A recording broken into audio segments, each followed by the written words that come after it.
Hello बच्चों, आज हम स्टार्ट करने जा रहे हैं ऑर्गेनिक कंपाउंड। देखिए, अगर हम कहें कंपाउंडों को यानी कंपाउंड को दो कैटेगरी में डिवाइड किया गया है। एक है आपका ऑर्गेनिक कंपाउंड और दूसरा है इनऑर्गेनिक कंपाउंड। देखिए, ऑर्गेनिक कंपाउंड को हमने दो कैटेगरी में डिवाइड किया गया with respect to substance, organic compound और इनऑर्गेनिक कंपाउंड। देखिए, क्यों इस तरह डिवाइड किया गया? रीज़न ये है कि दुनिया में जितने भी केमिकल सब्सटेंस होते हैं जो आदमी से रिलेटेड है और जो इंसान से अटैच है, जिसमें जीवन है, जिसमें ग्रोथ है, जिसमें मूवमेंट है, वो सब कैटेगरी को हमने ऑर्गेनिक कंपाउंड को डिवाइड किया गया। और जो कंपाउंड जो नेचर द्वारा बनता है, जैसे मान लीजिए जो अदर एलिमेंट से बने हुए हैं, जैसे पीरियोडिक टेबल के अदर एलिमेंट से, जैसे मान लीजिए सोडियम क्लोराइड, कैल्शियम क्लोराइड, ये सब कंपाउंड जो एनर्जी यूजफुल तो हैं, सब कंपाउंड जो यूजफुल है, कुछ अदर वैरायटी ऑफ कंपाउंड हम यूज़ करते हैं। तो ऑर्गेनिक कंपाउंड और इनऑर्गेनिक कंपाउंड को दो कैटेगरी में डिवाइड किया गया, यानी कि केमिस्ट्री को दो कैटेगरी में डिवाइड किया गया विद रिस्पेक्ट टू कंपाउंड, एक ऑर्गेनिक कंपाउंड और एक इनऑर्गेनिक कंपाउंड। तो आज हमको डिस्कशन करना है ऑर्गेनिक कंपाउंड। अब देखिए, ऑर्गेनिक कंपाउंड का नाम ऑर्गेनिक कंपाउंड क्यों पड़ा? क्योंकि जितने भी ऑर्गन्स हैं, बॉडी के जितने भी ऑर्गन्स हैं, जैसे हम ये कहें कि इंसान का सबसे पहले फॉर्मेशन हार्ट का हुआ भाई, सबसे पहले माँ के पेट में हार्ट का फॉर्मेशन होता है। तो कहने का मतलब वो कंपाउंड कुछ होगा, किसी केमिकल से बना होगा। तो वो कंपाउंड जो है जिसमें ऑर्गन्स हो, मतलब हम कहें ऑर्गन्स के, जैसे मान लीजिए आपसे कहा जाए किडनी, हार्ट, लीवर, ये सब कोई बॉडी में फॉर्मेशन हुआ होगा, तो ये सब नेचुरल मेड कंपाउंड है, ये आप लैब में नहीं बना पाएंगे। यानी ये कंपाउंड किस कंपाउंड से बने हुए हैं? किडनी, हार्ट, लीवर, ये सब ऑर्गेनिक कंपाउंड से इनका सिंथेसिस हुआ है। ठीक है, तो जरा एक कैटेगरी वाइज डिवाइड किया गया। जैसे कंपाउंड को अगर कैटेगरी वाइज, यानी इन कंपाउंडों को डिवाइड करने का मुख्य आधार था, ये जितने भी ऑर्गन्स बॉडी के बनते हैं, कुछ बायोमॉलिक्यूल्स जो एनर्जी प्रोवाइड करते हैं, बायोमॉलिक्यूल्स जैसे कार्बोहाइड्रेट, फिर आपसे कहा जाए विटामिन्स जो एनर्जी प्रोवाइड करें, विटामिन्स, फिर जितने भी प्रोवाइडिंग, जैसे मान लीजिए शुगर, ये शुगर वैसे कार्बोहाइड्रेट के ही प्रोडक्ट्स हैं। ठीक है, तो हम ये कहना चाहते हैं बायोमॉलिक्यूल्स में आपको प्रोटीन, ठीक है, फिर आपका न्यूक्लिक एसिड, ये सब हैं क्या? देखिए, अभी जो बच्चा इस समय ऑर्गेनिक कंपाउंड पढ़ेगा वो उसको बस एक कैटेगरी डिवाइड करनी है, जिस कंपाउंड में ग्रोथ हो, मूवमेंट हो, एनर्जी प्रोवाइड करे, यानी एनर्जी प्रोवाइडिंग, चाहे वो जल के energy providing substance, either burning, कैसे, या तो जलकर या तो डिकम्पोज होके, डिकम्पोज स्पॉन्टेनियसली का मतलब जो अपने आप, जैसे आपकी बॉडी में आप खाना खाते हैं, तो खाने जितने भी आप खाने का मटेरियल खाते हैं सब ऑर्गेनिक कंपाउंड है। इवन आदमी से जितने भी अटैच, यानी कॉस्मेटिक्स हुआ, फिर क्या नाम है, खाने का मटेरियल हुआ, फिर जितने भी आप लकड़ी उकड़ी जलाते हैं, सब एक ऑर्गेनिक कंपाउंड है। ठीक है, ओके। यानी इसका डिफाइन किया जाए, the compound which mainly made by carbon and hydrogen with little amount of nitrogen, oxygen and sulphur is called, यानी कि अगर हम फार्मूला बेस पे जाएं तो जो compound mainly carbon, hydrogen, nitrogen, oxygen ये लिटिल अमाउंट में प्रेजेंट होंगे, तो उसको हम लोग फार्मूले से पहचानना हो तो हम इससे कहेंगे जो कार्बन और हाइड्रोजन से बने हो, एनर्जी प्रोवाइडिंग सब्सटेंस हो, वो ऑर्गेनिक कंपाउंड है। Okay, carbon, hydrogen with little amount of nitrogen, oxygen and sulphur. देखिए अब बात कहा जाए फार्मूले के हिसाब से, तो फार्मूले के हिसाब से मेनली इसी से कंपाउंड जो बने वो सब ऑर्गेनिक कंपाउंड हैं। केवल दो ऐसे हैं, कार्बन मोनोऑक्साइड और CO2, ये एनर्जी प्रोवाइडिंग नहीं है, not energy provide, not energy providing substance. So ये दोनों ऑर्गेनिक कंपाउंड नहीं है, इन दोनों को हम लोग ऑर्गेनिक कंपाउंड में नहीं गिनते हैं। लेकिन इन दोनों को छोड़ के जितने भी कार्बन कंटेनिंग कंपाउंड हो और मेनली कार्बन, हाइड्रोजन उसमें रहे, तो वो एक ऑर्गेनिक कंपाउंड कहलाएंगे। अब देखिए मुद्दा ये आया कि जब भी आप कोई भी कंपाउंड लेते हैं तो ध्यान रखिए, अब ऑर्गेनिक कंपाउंड को भी दो कैटेगरी में डिवाइड किया गया। एक है natural organic compound, natural organic compound. अब देखिए नेचुरल ऑर्गेनिक कंपाउंड क्या होते हैं, यानी अगर हम कहें कंपाउंड को दो कैटेगरी में डिवाइड किया गया, natural and synthetic organic compound. इसको नेचुरल कहें, नेचुरल ऑर्गेनिक कंपाउंड, और एक है मतलब सिंथेटिक कहिए या आर्टिफिशियल, सिंथेटिक ऑर्गेनिक कंपाउंड, यानी इसको आप आर्टिफिशियल भी कह सकते हैं। देखिए नेचुरल ऑर्गेनिक कंपाउंड में जैसे अभी आपको हमने बताया कार्बोहाइड्रेट, ये सब आप लैब में नहीं, ये अपने आप कार्बोहाइड्रेट, प्रोटीन, ये सब ऐसे कंपाउंड हैं जो नेचुरली अकर करते हैं, जो अपने आप नेचर बनाता है। इस नेचुरल ऑर्गेनिक कंपाउंड जो बनता है इसको वाइटल फोर्स ऑफ अट्रैक्शन से, वाइटल साइंटिस्ट थे, उन्होंने वाइटल फोर्स ऑफ अट्रैक्शन से, यानी ये एक मिस्टीरियस फोर्स ऑफ अट्रैक्शन होता है, mysterious force of attraction, mysterious force of attraction से ये कंपाउंड बनता है, यानी इसको कहेंगे वाइटल फोर्स, नाम वाइटल के नाम से।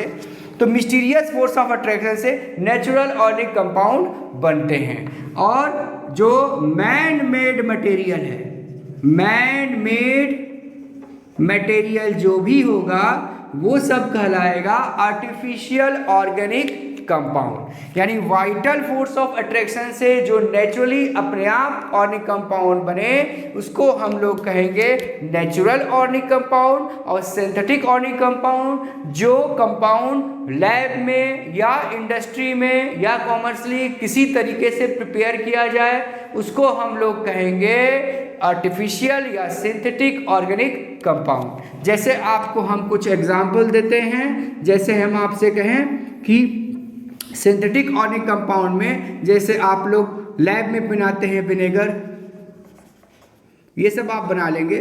फिर आप मतलब बहुत ऐसे कंपाउंड हैं, इथेनॉल, C2H5OH, ठीक है, लार्ज स्केल में देखिए शुगर फैक्ट्री में बनता है, ये सब ऐसे कंपाउंड हैं। और यानी कि आपके पास बहुत है, देखिए पॉलीथीन है, देखिए फिर बेकेलाइट है, अभी आपको बहुत ज़्यादा ज़रूरत पड़ेगा। देखिए जितने भी प्लास्टिक्स हैं, अगर कहा जाए प्लास्टिक, फिर ये सब आपके आर्टिफिशियल ऑर्गेनिक कंपाउंड हैं जो लैब में बनाए जा सकते हैं, ठीक है। यानी the compound which prepare in lab और industry is called artificial organic compound. The compound which naturally form in by nature is called natural organic compound. अब देखिए सबसे पहला ऑर्गेनिक कंपाउंड जो लैब में बनाया गया वो कौन सा था? यूरिया था। क्या था? यूरिया। यूरिया का फॉर्मूला क्या होता है? NH2CO NH2। इसको सबसे पहले क्या हुआ? पोटेशियम ऑक्सोसाइनेट से जब हम अमोनियम क्लोराइड का रिएक्शन किए तो ये क्या बना? देखिए रिएक्टिव एक साथ, तो ये क्या हो गया? KCl, और ये बन गया NH2CO NH2। यानी सबसे पहला ऑर्गेनिक कंपाउंड जो लैब में बना था वो क्या था? यूरिया था। इस तरीके से हमने आर्टिफिशियली सबसे पहला ऑर्गेनिक कंपाउंड लैब में प्रिपेयर किया। क्यों ये ऑर्गेनिक कंपाउंड मेनली कार्बन से ही क्यों बना? एक्चुअली में कार्बन में एक प्रॉपर्टी होती है कैटेनेशन। अब ये प्रॉपर्टी क्या है? देखिए the property of carbon, the property of carbon और any element to form longest chain by self linkage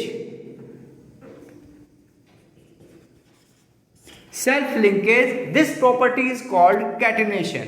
अब ये कैटेनेशन प्रॉपर्टी जैसे क्यों कार्बन नहीं आया, क्यों सेल्फ लिंकेज? एक्चुअली में कार्बन की इलेक्ट्रोनेगेटिविटी इंटरमीडिएट, यानी ना तो ये लेने की टेंडेंसी ज़्यादा रखता है और ना तो देने की, यानी इंटरमीडिएट इलेक्ट्रोनेगेटिविटी।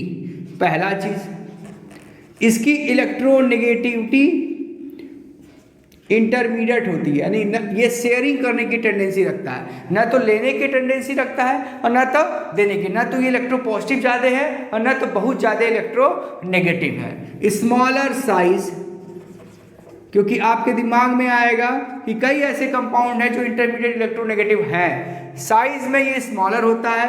और टेट्रावैलेंसी, यानी कहने का मतलब ये है अगर कोई आपसे पूछे why carbon so catenation property, यानी कैटनेशन प्रॉपर्टी क्यों कार्बन में ही है? एक तो इसकी 4 वैलेंसी होती है, चारों तरफ से अटैच होगा। देखिए किसी भी एटम की वैलेंसी 4 से अधिक नहीं होती, मैक्सिमम 4 ही वैलेंसी होती है, ठीक है। यानी कहने का मतलब यह है कि कार्बन एक ऐसी प्रॉपर्टी रखता है due to self linkage, due to intermediate electronegative, smaller size and tetra valency.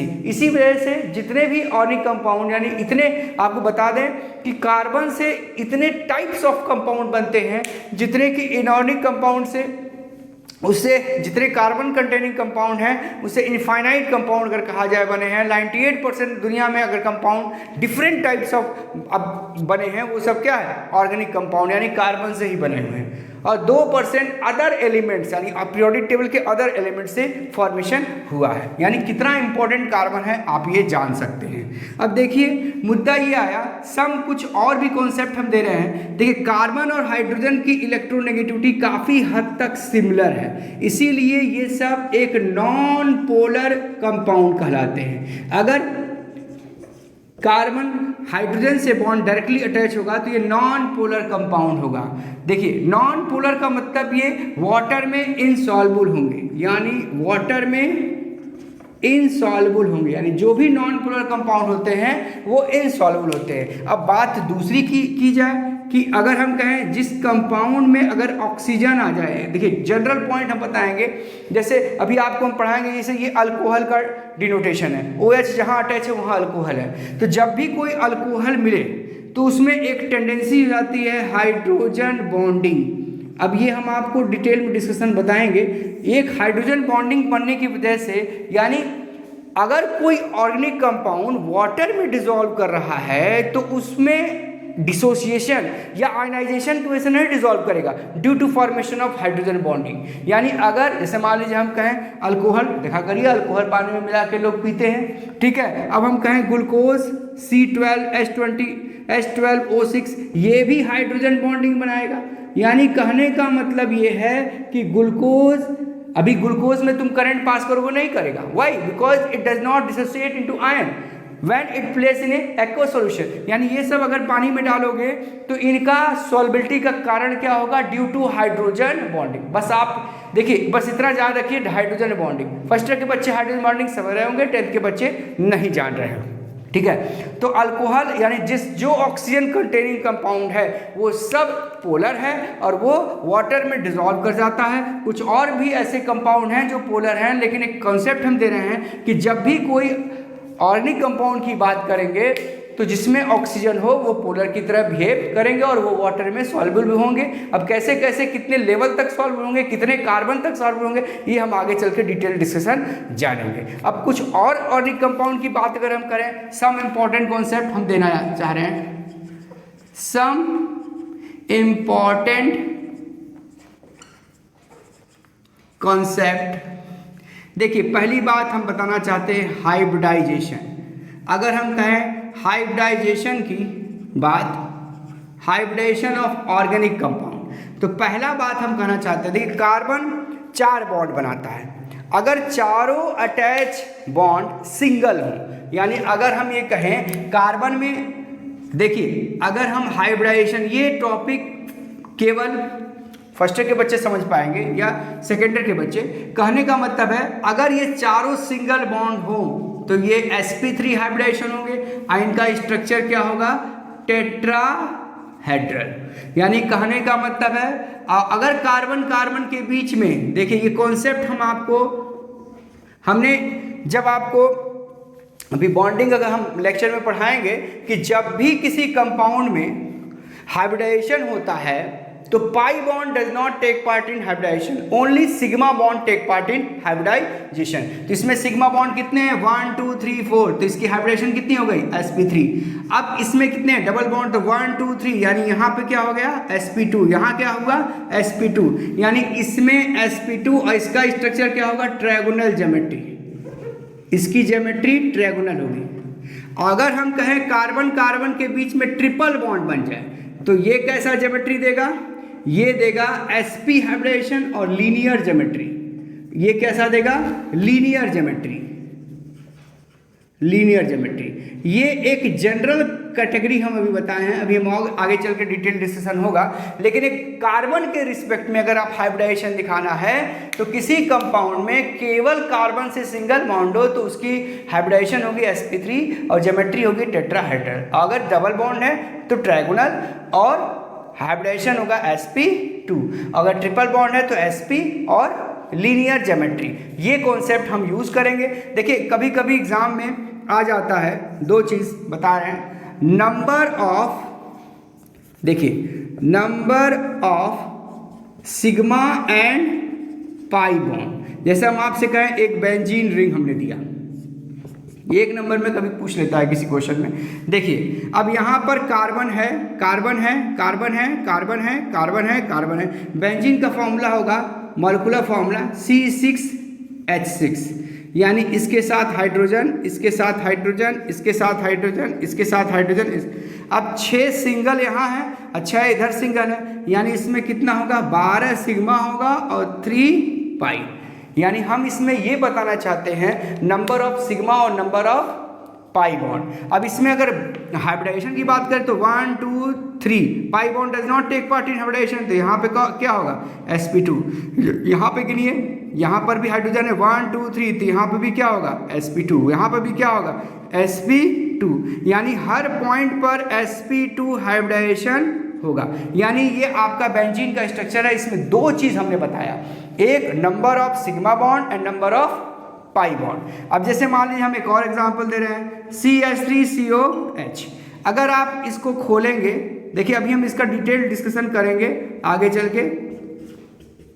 अब देखिए यहाँ पर कितने सिग्मा बॉन्ड हुए, 1 2 3 4 5 6 7, यानी 7 सिग्मा बॉन्ड हो गया और एक ही पाई है तो 1 पाई बॉन्ड हो गया। इस तरीके से आप नंबर ऑफ सिग्मा और नंबर ऑफ पाई बॉन्ड गिन सकते हैं। यानी हमने इसमें आपको बताया कि कार्बन में कैटेनेशन प्रॉपर्टी होती है और फिर हमने बताया कितने टाइप ऑफ हाइब्रिडेशन। अगर केवल कार्बन कार्बन लिंकेज हो तो अगर सिंगल बॉन्ड हो तो sp3, डबल बॉन्ड हो तो sp2 और फिर अगर ट्रिपल बॉन्ड है तो sp हाइब्रिडेशन होगा। और भी कॉन्सेप्ट अब हमने नंबर ऑफ सिग्मा और नंबर ऑफ पाई बॉन्ड गिनना यहाँ पे सिखाया है।